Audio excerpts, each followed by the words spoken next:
जहां चौधरी देवीलाल जी को जेल की सलाखों के पीछे भेज दिया, वहीं स्वर्गीय चौधरी ओम प्रकाश चौटाला जी को भी 19 वर्ष तक जेल की सलाखों के पीछे रहना पड़ा।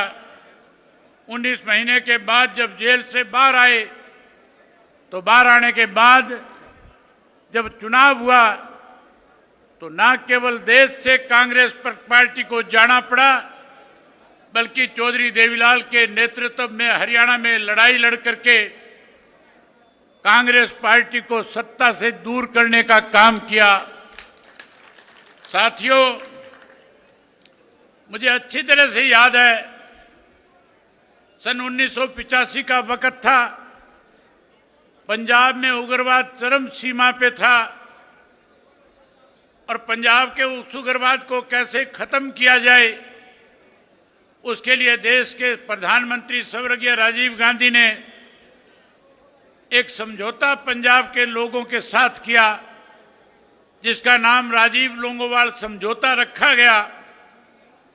हमें उस समझौते से कोई परेशानी नहीं थी, लेकिन उसकी 2 धाराएं थी, धारा 7 और 9। जिन धारा 7 और 9 के तहत हरियाणा प्रदेश के साथ भेदभाव किया जा रहा था।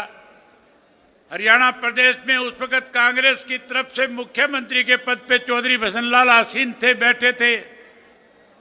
जब समझौता हो रहा था, तो दिल्ली में राजीव गांधी के दफ्तर के अंदर राजीव गांधी और लोंगोवाल, संत लोंगोवाल दोनों बैठ करके हरियाणा के भविष्य के, हरियाणा के साथ कुठाराघात कर रहे थे। कहीं जो चंडीगढ़ शाह कमीशन की रिपोर्ट के अनुसार हमारा हरियाणा का था, उस चंडीगढ़ को पंजाब को दे दिया गया था। उसी समझौते के तहत हमारा यमुना का पानी कम कर दिया गया था। चौधरी देवीलाल ने जब उस समझौते को पढ़ा, उसी दिन उन्होंने ऐलान कर दिया कि मैं भी चाहता हूं पंजाब के अंदर शांति हो, उग्रवाद खत्म हो, लेकिन कोई हरियाणा के साथ भेदभाव करे, हरियाणा के हकों पे कोई कुठाराघात करे, डाका डाले, मैं कतई बर्दाश्त नहीं करूंगा। और उसी दिन ऐलान कर दिया कि हम इस समझौते को नामंजूर करते हैं। अगर सरकार ने समझौता थोपने की कोशिश करी, तो फिर हम हरियाणा के लोगों के बीच में जाएंगे और एक ऐसा आंदोलन खड़ा कर देंगे कि उसके बाद हरियाणा के लोग न केवल इस समझौते को रद्द करने में अपनी एडी चोटी का जोर लगाएंगे, बल्कि हम कांग्रेस पार्टी को हरियाणा प्रदेश से सुपड़ा साफ करके सत्ता से बाहर करने का काम करेंगे। साथियों, आपको याद होगा, स्वर्गीय चौधरी देवीलाल जी ने आप लोगों को अपने साथ लेकर के एक न्याय युद्ध शुरू किया था। एक ऐसा न्याय युद्ध था जब हिसार से चौधरी देवीलाल पैदल चले और पैदल चल करके जब दिल्ली की तरफ कूच कर रहे थे, तो पहले सैकड़ों की संख्या में लोग उनके साथ चले थे। अखबार के लोग लिखते थे कि चौधरी देवीलाल का निर्णय गलत है, चौधरी देवीलाल ने गलत फैसला ले लिया। शायद प्रदेश के लोग चौधरी देवीलाल का इस मामले में साथ ना निभाएं, लेकिन साथियों, दिल्ली पहुंचते पहुंचते जो सैकड़ों की संख्या में चले हुए साथी थे, वो लाखों की संख्या में तब्दील हो गए थे और लाखों की संख्या में दिल्ली के बोट क्लब पे जाके चौधरी देवीलाल ने कहा, या तो राजीव लोंगोवाल समझौता वापस ले लिया जाए, अन्यथा इन महलों में बैठे हुए जो लोग हैं, जो देश के ऊपर इस तरह की चीजें थोपने का काम करते हैं, हम आने वाले वक्त में उन्हें यहां से उखाड़ फेंकने का काम करेंगे और हरियाणा प्रदेश के साथ किए गए विश्वासघात को खत्म करके हरियाणा प्रदेश के लोगों के साथ न्याय करने का काम करेंगे। साथियों, आपके सहयोग और समर्थन से सन 1987 में जब चुनाव हुआ, तो जिन कांग्रेस के लोगों ने हरियाणा प्रदेश को कहीं बर्बाद करने की ठान रखी थी, उन्हीं हरियाणा प्रदेश में आम जनता ने चौधरी देवीलाल के साथ खड़े होकर के उस विधानसभा के चुनाव में कांग्रेस पार्टी का सुपड़ा साफ कर दिया था। 90 में से 85 सीटें जिता करके प्रदेश की सत्ता सौंपने का काम किया था। आज फिर उसी तरह का वक्त चल रहा है। आज देश के अंदर जो भारतीय जनता पार्टी की सरकार है, मनमाने ढंग से लोगों के ऊपर अपनी मनमर्जी के कानून थोपने का काम करती है। आपने पिछले दिनों अखबार में पढ़ा होगा कैसे राजनीतिक लोगों को दबाया और कुचला जाए। इसके लिए देश के प्रधानमंत्री ने देश के गृह मंत्री से कहा कि एक बिल लेकर के आओ, ऐसा बिल लेकर के आओ कि जब हम चाहे विपक्ष के किसी भी व्यक्ति को जो सरकार के खिलाफ कहीं अपनी आवाज बुलंद करता है, जो कहीं सरकार को चैलेंज करने का काम करता है, कैसे उसको राजनीतिक रूप से खत्म किया जाए। इसके लिए साथियों लोकसभा में एक बिल लाया गया था, आपने पढ़ा होगा। उस बिल में लिखा था कि जिस किसी राजनेता को 1 महीने कैद हो जाएगी, जो कोई 1 महीने तक किसी जुर्म के तहत कैद में चला जाएगा, ना वो मुख्यमंत्री रहेगा, ना वो मेंबर पार्लियामेंट रहेगा, ना वो विधायक और मुख्यमंत्री रह पाएगा। साथियों, इस तरह के बिल थोप करके कहीं देश के प्रजातंत्र को खत्म करने की एक साजिश भारतीय जनता पार्टी रचने का काम कर रही है। उन्हीं के पद चिन्हों पे हरियाणा प्रदेश की सरकार चल रही है। आज हरियाणा प्रदेश के अंदर मैं पिछले 2 साल से लगातार लोगों के बीच में जा रहा हूं। मैंने साथियों जो पैदल यात्रा करी थी, 4200 किलोमीटर का पैदल सफर जब तय किया था, 2000 से ज्यादा गांव, शहर और कस्बों में गया था। लोग मुझे बता रहे थे कि किस तरह से भाजपा और जेजेपी की सरकार ने हरियाणा प्रदेश के लोगों के साथ मन चाहे तरीके से लूटने का काम किया है। उन 5 वर्षों में उन दोनों पार्टियों के लोगों ने मिलकर के हरियाणा प्रदेश के अंदर अनेक बड़े बड़े घोटाले किए थे, घपले किए थे। अगर मैं सबका जिक्र करूंगा बहुत लंबा समय लग जाएगा। आप बहुत देर से बैठे हैं, आपने भी घरों को जाना है। मैं साथियों आपका ज्यादा समय न लेकर के 2-4 बातें आपके बीच में ऐसी करनी चाहूंगा कि किस तरह से हरियाणा प्रदेश के अंदर भारतीय जनता पार्टी को 2019 में सत्ता में कौन लेकर के आया, कैसे दोबारा सत्ता में आई थी। लोगों का तो फैसला था, लोगों ने तो मन बना रखा था कि हम भारतीय जनता पार्टी को सत्ता से बाहर करेंगे। 90 में से 40 सीट पे रोक दिया था, 50 विपक्ष के जीत करके आए थे, जबकि सरकार विपक्ष की बननी चाहिए थी।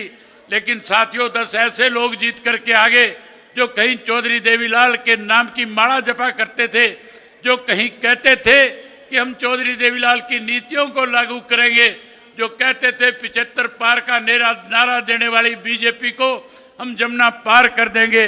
लेकिन साथियों ऐसे स्वार्थी लोग थे जिन्होंने न केवल अपने स्वार्थ को पूरा करने के लिए आप लोगों के साथ विश्वासघात करने का काम किया, बल्कि 5 वर्ष भारतीय जनता पार्टी के साथ मिलकर के प्रदेश को लूटते रहे। प्रदेश के अंदर अनेक घोटाले किए, शराब घोटाला किया, धान घोटाला किया, वही साथियों रजिस्ट्री का घोटाला किया, और रजिस्ट्री के साथ साथ अनेक ऐसे घोटाले थे, अगर सबका जिक्र करूंगा बहुत टाइम लगेगा। आपने सत्ता से बाहर कर दिया, 40 पे रोक दिया, उन 10 ने भाजपा की सरकार बना दी। उसके बाद लोगों ने मुझे बताया कि अब की बार जब चुनाव आएगा, जो 10 लोगों ने बीजेपी की सरकार बनाई है, इनका सुपड़ा साफ करेंगे, इन्हें सबक सिखाएंगे। आज मैं हरियाणा प्रदेश के कोने कोने से होकर के आपके बीच में आया हूं। पिछले 2 वर्ष से लोगों से मिल रहा हूं। हर व्यक्ति एक ही बात कहता है कि हमने भाजपा के साथ मिली हुई जो लोग थे, जजपा वालों को सबक सिखा दिया, उनको हमने सत्ता से बाहर कर दिया। जो सत्ता में बने रहना चाहते थे उन्हें माइनस पे ला करके खड़ा कर दिया। मैं जब पूछता था कि भाजपा जजपा का कोई नाम लेवा बचा है क्या, लोग कहते थे कोई नहीं बचा। मैं आज लाखों लोग आए हैं, आपसे पूछता हूं, आप हरियाणा प्रदेश के कोने कोने से चल करके आए हो, आज कोई जेजेपी का नाम लेने वाला इस प्रदेश में बचा है क्या? मैं आपसे पूछना चाहता हूं, प्रेस के लोग सबको दिखाएंगे, आप जोर से बोल करके बताओ कि जजपा का पूर्ण रूप से सफाया हो गया कि नहीं हो गया? पूर्ण रूप से सफाया हो गया। जहां जजपा का सफाया आप लोगों ने कर दिया, वहीं साथियों अब ये जो तीसरी बार की सरकार बनी है, इसके लिए कोई और जिम्मेवार नहीं है। इस तीसरी बार को बनाने में मुझे पूरे प्रदेश के लोगों ने बताया कि ये बाप बेटा दोनों ने जहां भाजपा की तीसरी बार सरकार बनाई है, वहीं हरियाणा प्रदेश का नाश कर दिया। मैं आपसे पूछना चाहता हूं, ये तीसरी बार की सरकार के लिए कौन जिम्मेवार है, कौन दोषी है, कौन षड्यंत्रकारी है? तो जिस तरह से आपने जज्बा का सुपड़ा साफ किया है, मैं उम्मीद करूंगा कि आने वाले समय में आप जैसे जज्बा का सुपड़ा साफ करके आए हो, उसी तरीके से इस कांग्रेस पार्टी का भी सुपड़ा साफ करके इंडियन नेशनल लोकदल पार्टी को 2029 में सत्ता में लेकर के आओगे। साथियों, ये कांग्रेसी हमारे बारे में कहते थे, ये हुड्डा और इसका बेटा दोनों लगातार पिछले 2 वर्ष से प्रदेश में जहां कहीं भी गए भाजपा के खिलाफ कुछ कहने की बजाय केवल एक ही बात कहते थे, इंडियन नेशनल लोकदल पार्टी तो वोट काटू पार्टी है। साथियों, ये कहते थे कि हम बी टीम है। मैं आज आपसे पूछना चाहता हूं, हरियाणा प्रदेश में कौन सी पार्टी ऐसी है जो भाजपा के बी टीम के रूप में काम कर रही है? कांग्रेस पार्टी बी टीम के रूप में काम कर रही है। जहां ये हमें वोट काटू कहते थे, मैं आज उन कांग्रेसियों को खुले तौर से कहता हूं, हम वोट काटने वाले नहीं, हम तो रांद काटने वाले हैं। आने वाले 2029 में जब चुनाव होगा तो जहां भाजपा को सत्ता से बाहर करेंगे, वहीं इस कांग्रेस पार्टी की भी रांद काटने का काम करेंगे।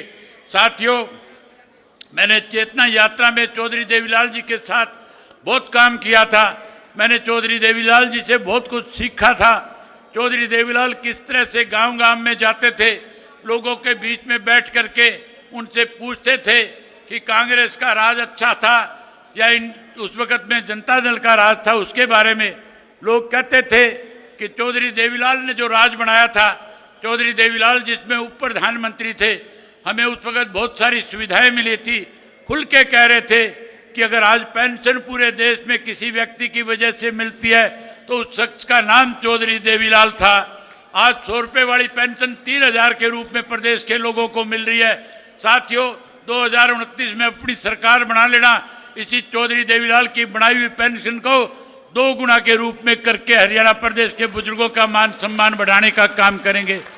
बहन के कविता कह रही थी कि मैं चाहती हूं कि तेलंगाना की तर्ज के ऊपर हरियाणा प्रदेश के किसान की बिजली के बिल माफ होने चाहिए। मैं भरी सभा में आपसे वायदा कहता हूं, न केवल किसान के खेत के बिजली का बिल माफ करेंगे, बल्कि हरियाणा प्रदेश के हर बिजली के उपभोक्ता को मुफ्त में बिजली देने का काम करेंगे। साथियों, जब आप इंडियन नेशनल लोकदल पार्टी की सरकार बना दोगे, हम 3 चीजों का सफाया करेंगे। ये हमारी सोच है। हम चौधरी देवीलाल की नीतियों को आज जहां आगे बढ़ाएंगे, जहां हरियाणा प्रदेश के लोगों को सुख सुविधाएं प्रदान करेंगे, वहीं हम पहली कलम से पहले 3 फैसले लेने का काम करेंगे। हम सबसे पहले हरियाणा प्रदेश की बेरोजगारी को खत्म करके अपने युवाओं को रोजगार देने का काम करेंगे। जहां हम अपने युवाओं को रोजगार देंगे, वहीं उसके साथ साथ साथियों, जो आज भ्रष्टाचार चरम सीमा पे है, इसे जड़ मूल से खत्म करने का काम करेंगे। अभी मेरे से पहले इस बात का जिक्र हो रहा था कि आज हरियाणा प्रदेश में फिरौतियां मांगी जाती है, आज हरियाणा प्रदेश में कत्लेआम किया जाता है, आज हरियाणा प्रदेश में बेकसूर लोगों को मार दिया जाता है, आज अपहरण किए जाते हैं, आज बलात्कार किए जाते हैं। मैं आपसे वायदा करता हूं, जिस दिन इंडियन नेशनल लोकदल पार्टी की सरकार प्रदेश में बड़ी, मैं इन बदमाश और गुंडों को हरियाणा प्रदेश से न केवल बाहर करने का काम करूंगा, बल्कि जिन लोगों ने इनको पनाहें दी थी, जिन लोगों ने इन्हें खड़ा किया था, उन लोगों को भी जेल की सलाखों के पीछे भेजने का काम करेंगे। हमारे साथ जुड़े रहने के लिए सब्सक्राइब करें देश रोजाना के YouTube चैनल को और नई वीडियो की नोटिफिकेशन पाने के लिए बेल आइकन जरूर दबाएं। अगर आप ये वीडियो Facebook या Instagram पर देख रहे हैं तो पेज को लाइक और फॉलो जरूर करें और ज्यादा से ज्यादा शेयर करें।